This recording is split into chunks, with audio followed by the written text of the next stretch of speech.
your team steady striking out on these inspections, stay tuned. I'm going to share 4 tips that will help boost your inspection success. All right, welcome back to my page. I'm John Lewis, real estate operator and service provider here in the St. Louis area. I've done well over 100 rehabs.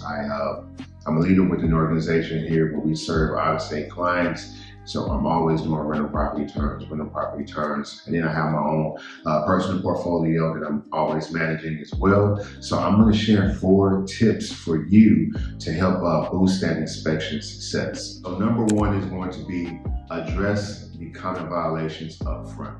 So you want things that they keep hitting you on, inspection after inspection after inspection. You need to incorporate that into your normal scope of work. Also, if the property is pretty much turnkey or ready to go, you can just get it inspected right off the bat, right after acquisition, and let your inspector build out your scope of work.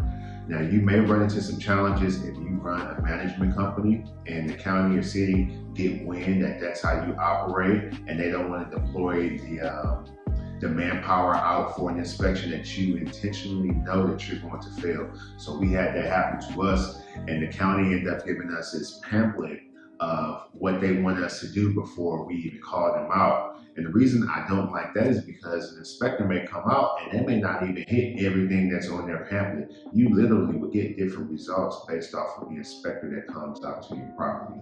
So that's why it's good to be there with them, to build that rapport, learn what they like, and incorporate it into your scope of work. Number 2 is going to be present with the inspector. Send someone from your team there to be present with that inspector. This allows you to build rapport.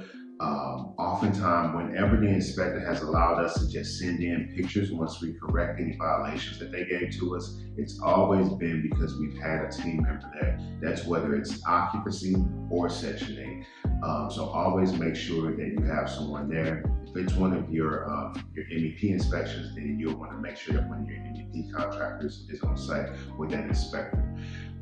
So have someone on site, build that rapport. Also ask, hey, can I send these over to you via text or via email? Or else if you get flagged for because you're missing a couple smoke alarms, you may have a few of them out in the van or out in the truck or something that you can just pop it up. But if he wasn't there and he was just walking by himself, and he's going to have to mark it as a fail. He'll have to mark it as a fail. And here in St. Louis, after that second inspection, it costs to bring them back out. So we want to make sure that we're passing it. It'll boost your chances if you guys are on site with the inspector. Number 3 is going to be handle your open permits properly. Can't be messy with the permits. We want to make sure that we're getting everything permitted and inspected that has to be. So this is going to be most of our MEP work, so our mechanical, electrical, plumbing. If we're doing the rewire, that has to be permitted. If we are doing really any other plumbing, in certain parts of where I live, they want it permitted.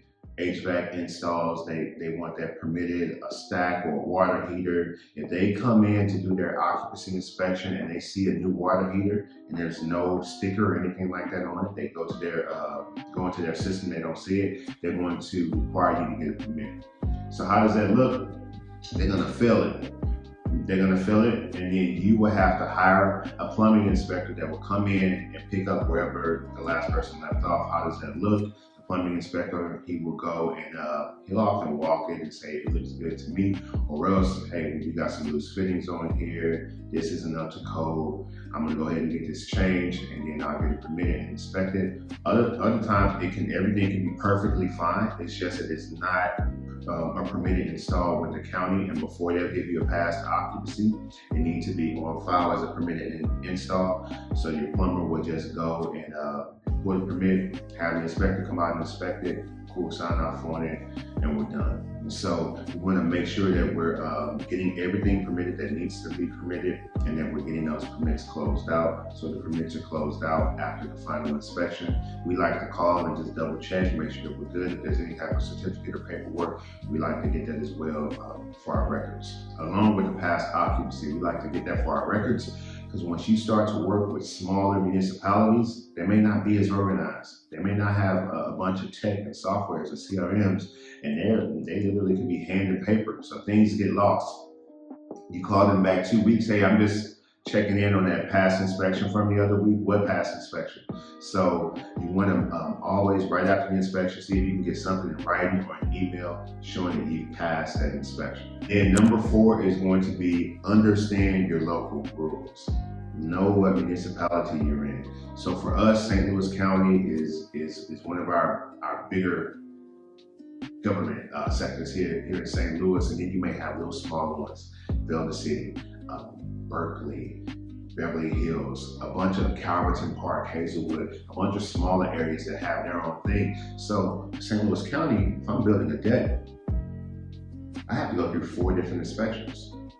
They want to see my hole that I'm going to dig, and then they want to have a peer inspection after I pour the concrete, and then they want an inspection after I frame up everything, and then they want to come back after I lay my decking in the railing and inspect again.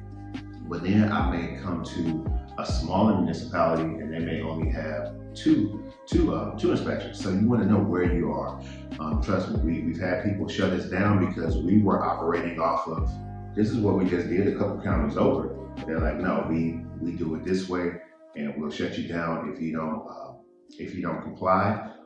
What's compliance? Compliance oftentimes is coming in just giving a cheap building permit. It's certain municipalities where I don't even try to go under the radar. I just go in, and this isn't even MEP permits. I go in and get, it's called a work permit. If they start to see traffic going in there, they're gonna pop up.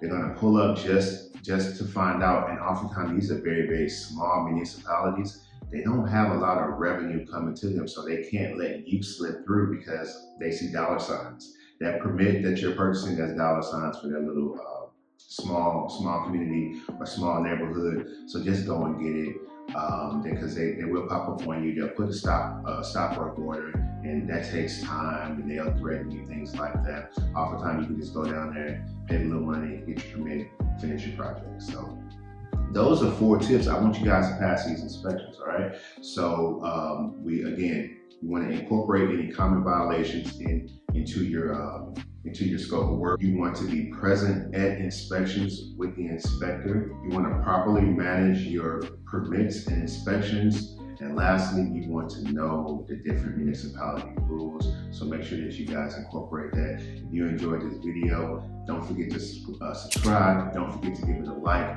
And I'll see you guys on next week's video.